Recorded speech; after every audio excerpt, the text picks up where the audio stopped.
1, 2, 3.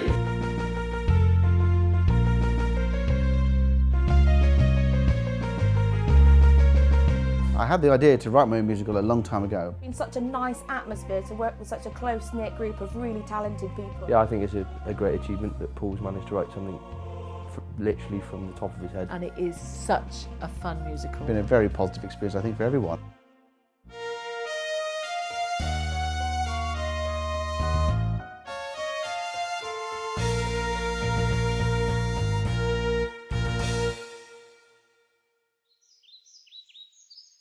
My name is Paul Carroll. I'm 57 years old. I run a building refurbishment company and I've written a musical comedy called The Pier. The storm is coming in. The storm is coming in. On the sea, on the sea, on the rolling sea. As the down, hold on to me. As the height of the waves crash over me. I'm safe as houses. I have been treading the boards, for want of a better word, since I was about 14 years old. Experience of 40 or 50 shows, and I've directed 25 of those shows. I always wanted to make productions relevant, or as relevant as possible, to a modern audience. So I went to the trouble of trying to add and change situations and characters to make them more relevant to the audience. 100 years later, things have moved on, and I just wanted to add little things and little flavours to make things, A, very funny, and make people identify with it better. There's a trio in Act 2 of The Mikado called Here's a Howdy Do, which is traditionally encored.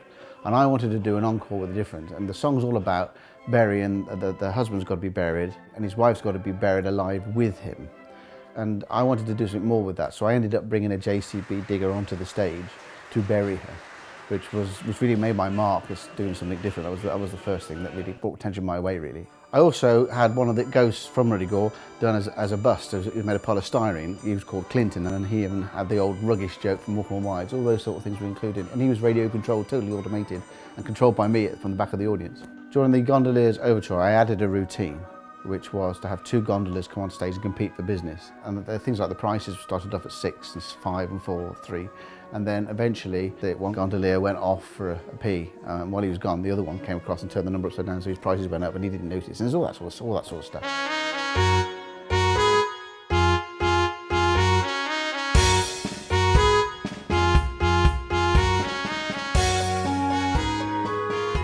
Over the years, I've put together 25 albums of music, which sounds phenomenal, but I don't know where that went. But there are all sorts of different styles as well, and I've just tried different things at different times. I first started writing music way back in 1987, not long after I bought what would now be a cheap and nasty Yamaha keyboard. I'd never played a keyboard before, and I was enjoying playing with it. It had some nice sounds on it. I just wanted to have a go at writing music.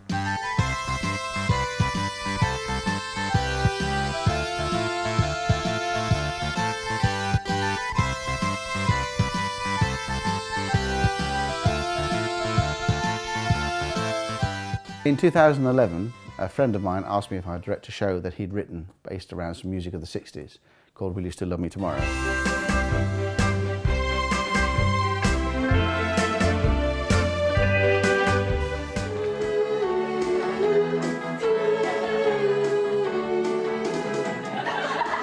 Without doubt, that triggered my desire to get back into amateur dramatics again, and in particular to write my own show.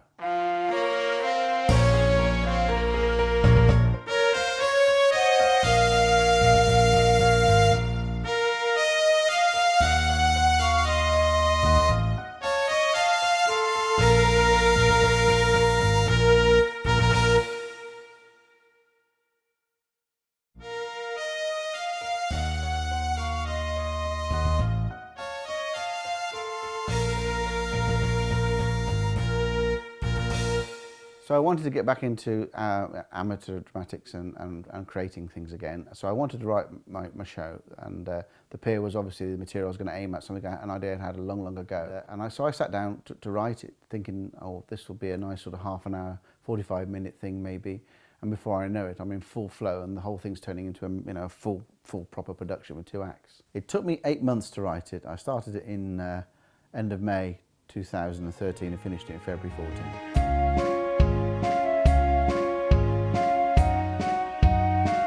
The show is small and big, if that makes sense, because It's small in terms of the number of people in the cast, and it's big in terms of the number of characters on stage, because I deliberately set it up so people would play more than one character or one character in several different eras, because the show's set over different periods of time.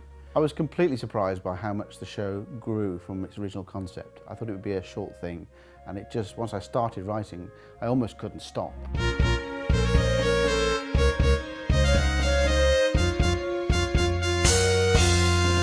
Writing comedy goes right back to ad-libbing comedy, really. That's where it starts, and it started when my kids were young, and I used to read them a Postman Pat book for bedtime, amongst others, but there's a particular Postman Pat book they like. And one night I was trying to get them to bed a bit quicker than usual, so I ended up saying, well, let's have a different story to the same pictures tonight. So I started making up the story myself and went in a completely different direction.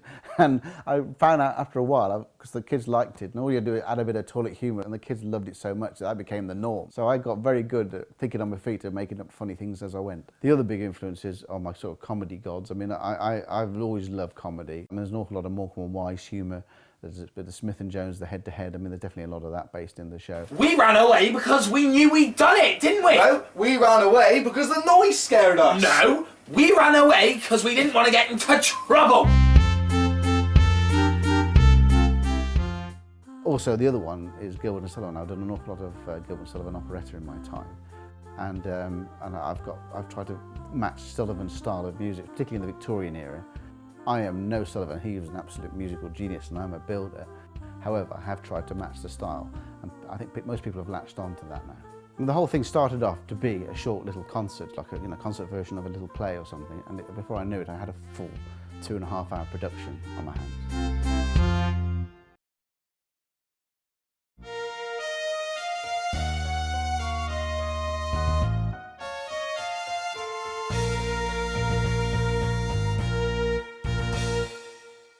There are two types of characters in the Pier. One is a generational character. You get to meet a family at the beginning of the Victorian age, and you see the different generations of that family come along, played by the same actors for continuity. And then you see characters that reappear in different eras.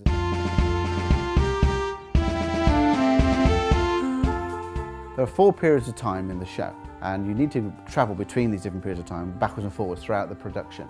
So I came up with a vehicle of doing that, which is a character called Spirit of Time, who has a big time vortex behind her as she sings to the audience as she's taking you from one era to the other. And she's assisted by a rather clumsy roadie, for want of a better word, who's called the fan guy, because he basically holds a fan to blow her hair so she looks like she's in slow-mo. It's all very silly. My name is Jane Carroll, and I play 3 parts in the musical. The first one is Spirit of Time. Spirit of Time is somebody that puts each scene in the era that it's supposed to be in, so that the audience know what time period we're in. My name's Jamie Edmondson, and I play the fan guy. The fan guy assists the Spirit of Time, and basically the fan guy wants to steal the limelight from the Spirit of Time. His actual role is really to be beaten up by me, really. Every time he's in a scene with the Spirit of Time, he's just finding different ways to wind her up, really. Our relationship tends to get worse and worse as we go. That's my job, to wind Jane up. Having said that, I think the second time he's on stage, I knee him somewhere not very pleasant. When she didn't hold back on her knee strike, and yeah, that was a highlight for me. In the future time, which is 2369, there are 2 main characters and a few sort of add-ons, but the 2 main characters are Hans and Frida.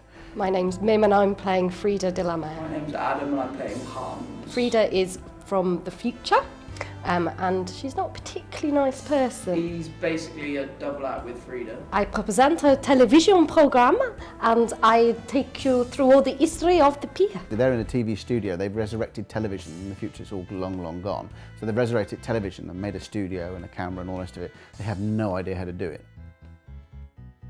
My name is Sam Gilchrist and I'm playing the character Harry.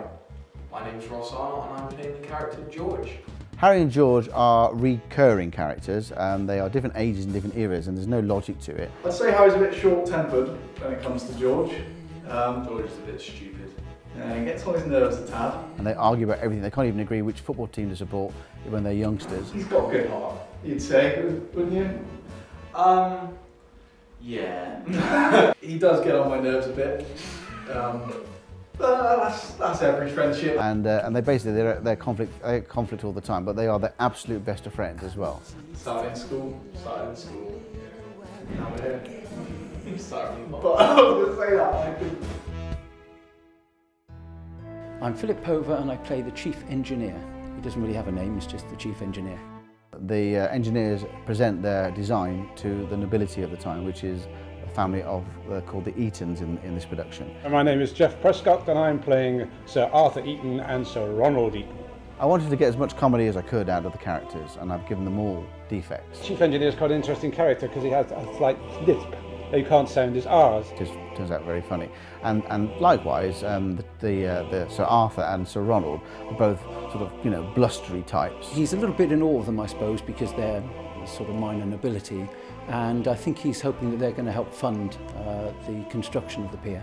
I push him all the time to do the job correctly, but I actually have more trouble with my wife than anybody else. Lady Eaton is an upper class lady. She's cleverer than the actual engineer, and she actually discovers that the pier was going to be built too short in the first place.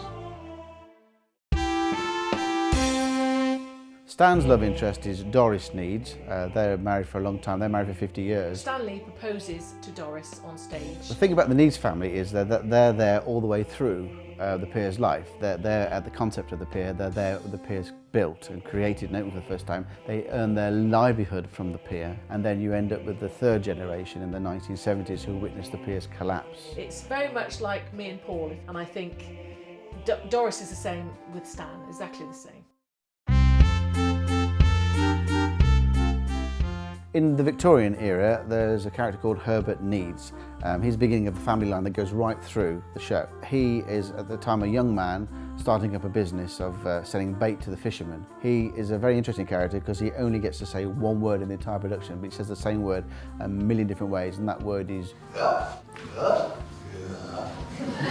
His love interest is Maud. I am Becky Carroll, I am the choreographer for the pier, and I also play Maud. Maud is a blabbermouth who falls in love with Herbert in the 18th century, who he can't get a word in edgeways. All he says is, yeah, and she just can't shut up, and she can't see it. It's quite funny. They have a little love story. She latches on to him and they have a family, and the family are introduced as youngsters.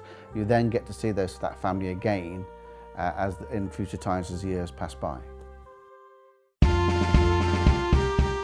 I wanted to create a sort of middle-aged female character that was an outcast, and I came up with a character called Ida. My name is Linda Prescott and my character name is called Ida. And she's a reoccurring character and appears in all the different eras. Well, Ida's, she's a drunk. She's always drunk. Then I realised that there was more humour to be had, so I then came up with a second one to create yet another double act. And the second character is Heather, and she's different things in different eras. In the Victorian times, she's a gypsy trying to sell heather, hence the name Lucky Heather. And then in the 70s, she's a bag lady living out of a supermarket trolley.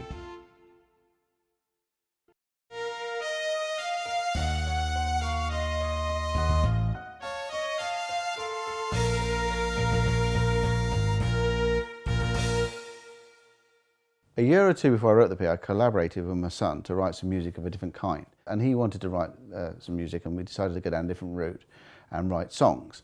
And the thing about songs, which I hadn't realised until that point, was once you've written a tune, you can use it 3 or 4 times before the song's over.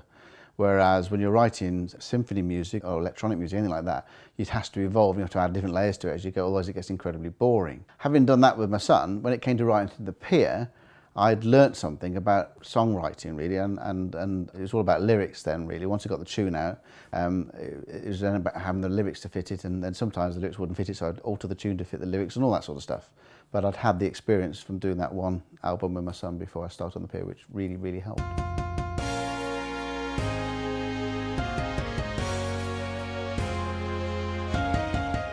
I'm very pleased with music in the pier because I deliberately tried to make it as tuneful as I could, and obviously I've got lots of harmonies in it, and it's written into 4-part work as well. But there's nothing complicated about it. I've deliberately made it as simple as I can do because I just thought that was the right pitch to go with it. And you know, once you've got the basics in there, you can add layers, you can tweak and you can alter and you can edit. The pier takes over 24/7. The problem sometimes is making sure you don't over-edit. It really does. It's constant. And to be honest, I mean, I could be feeding the chickens and I'm singing some of the pier. Oh, what a beautiful day. I'm singing that while I'm doing the chickens. I decided to turn the original script into a radio play. The radio play was a good starting point for us all. I think you are in for quite a treat.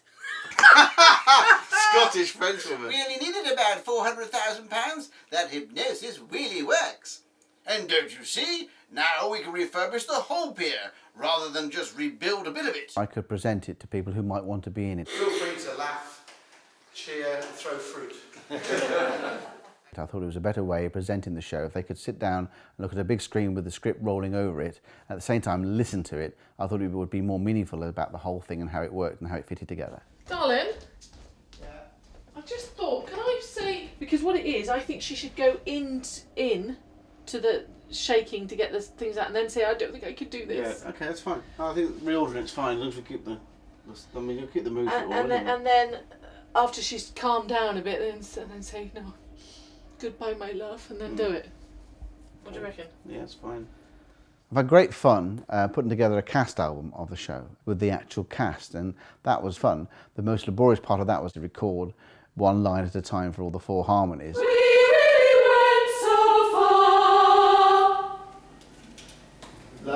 For all the bits of music that there are, because there's loads of chorus stuff in this show, and but the end result is absolutely superb. I mean, it is really good quality sound, and I couldn't be more pleased with it.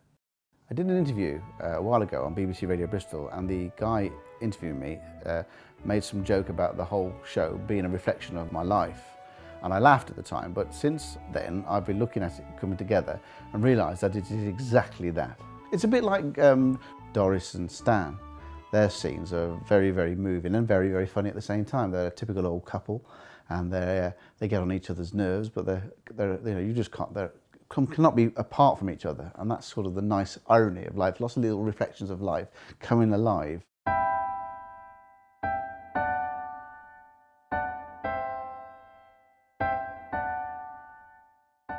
The Savage Sea is probably the best piece of music my husband has written.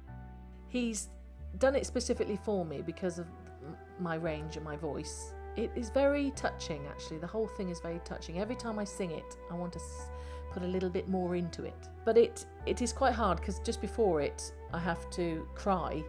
It's quite hard to be able to then sing a grand aria like Paul's written for me.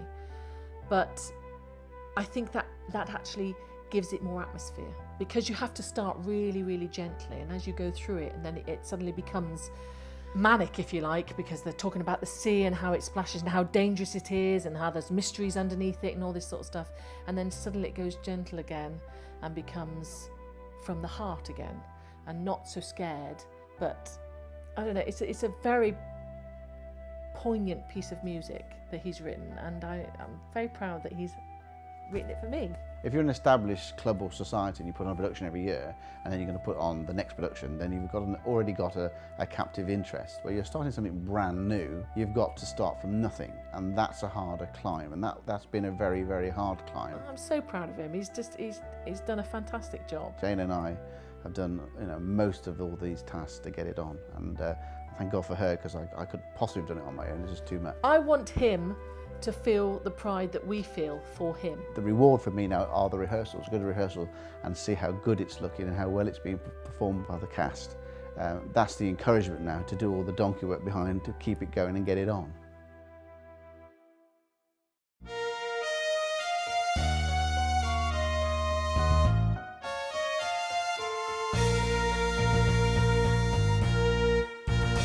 I spent most of my Christmas break building scenery for the show. I deliberately have a long break at Christmas at work, so that was an ideal time for me to start it. And the first thing to build was a pier.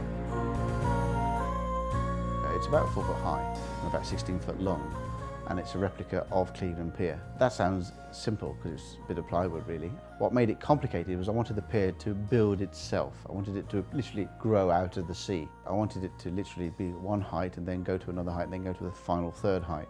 And that took an awful lot of engineering, an awful lot of time and brains and thought, and a lot of aborted attempts to get that right. And then, having done that, I then had to develop the pier to have a removable section that would collapse to replicate the collapse of the pier in the 1970s. So all this was a lot of work, and I gave it a lot of thought. And so I had to sort of build a model, make sure it worked at the model stage, and then grow it to the full size.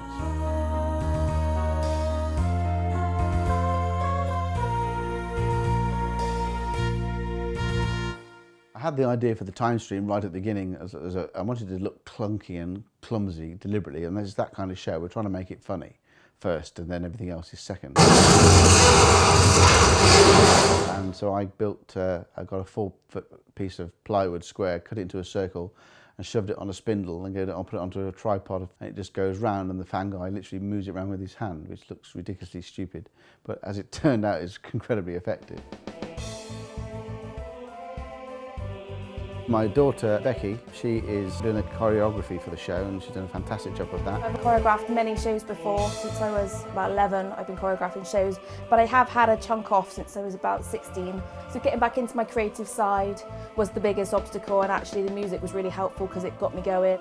The obstacle has been getting back up to the teaching bit. I haven't taught anybody dancing for many years, and it was a big nervous thing for me, in which the cast have been brilliant and really supportive, so that has really helped.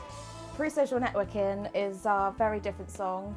It's our one proper dancing number. Everything else is sort of organised movement. So we had a little bit of dancing, a little bit of direction. So pre-social networking is my main big dance. It's been fun to teach Vicky and Mim and take them from, oh God, I'm not sure I can do this, to really getting into it. It was a good rehearsal. The process has been really rewarding. Going from in my kitchen by myself thinking, oh God, this is awful, to teaching it, and the cast really getting on board has been really, really rewarding. And then to step back and see it happen and my little bit of the show coming to life has been brilliant. What's been great about rehearsals, and they are the fun part of the whole process really, because you spend more time rehearsing than you do anything else. So if they're not fun, you've got it wrong, and they have been tremendous fun. It's been great, there's been a lot of laughs, people doing things unexpectedly or interpreting things in a different way. Shut up! The sausages.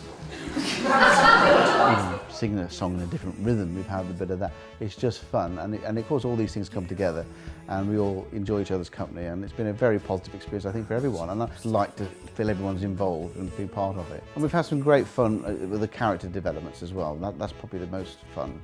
For instance, Harry and George, Sammy and Ross have worked at that and worked at that. See, before you throw my record into the sea! Balances the equilibrium of nature and manufacture, doesn't it? Oh, you've been listening to that Pink Floyd album again, haven't you? But the characters are totally nailed, and they're really going to be something. They're really going to be good and really, really funny. There's only one thing I really want to say, and that is everybody should enjoy it for what it is. And it is such a fun musical, and show everybody what we've done. Yeah, I think it's a great achievement that Paul's managed to write something literally from the top of his head, and he's just pulled them together and made a really nice family show. It's been lovely working with family, to be honest. I know if something was not as it should be, or if it looked silly, that the family around me would just be like, oh yeah, let's not do that, let's do something a little bit different. So it's been nice to have that family environment. A lot of the cast I've known most of my life as well, and they've known me from a child, which has been brilliant. And then the new guys coming in, we've all bonded and really clicked, and it's just been such a nice atmosphere to work with such a close-knit group of really talented people. It's been a real honour. It's hard to explain really. It's a bit like drawing a picture with a pencil and giving it to somebody else to colour in. That's probably the best way to describe it. And it's just such a good effect when it comes back at you. It's just brilliant.